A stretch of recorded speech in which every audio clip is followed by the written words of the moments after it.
Did you know that breast implants don't last forever? If I put breast implants into you and you're in your 20s, you are going to have another surgery, 100%.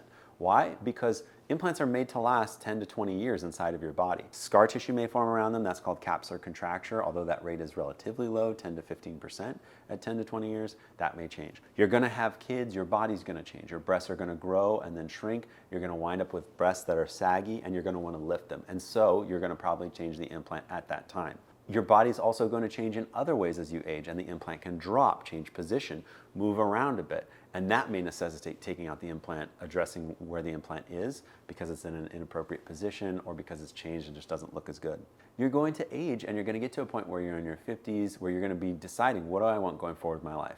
Your lifestyle has changed, your body has changed, maybe the breasts have grown and now they're too big or the shape just isn't right. Perfect time to remove the implants, do a lift, do some fat transfer to improve the shape of your body, to give you better breast balance, a lighter upper body going forward. And then you don't have to worry about what's going to happen in your 60s, 70s, and 80s. So explant surgery, when you remove implants, usually happens in 50s and 60s kind of time range at the same time as other kind of maintenance-related surgeries. Your implants will not last forever. And the goal, if you have implants in your 60s and 70s, is that they may outlast you in some regards. But the truth is that no implant is forever.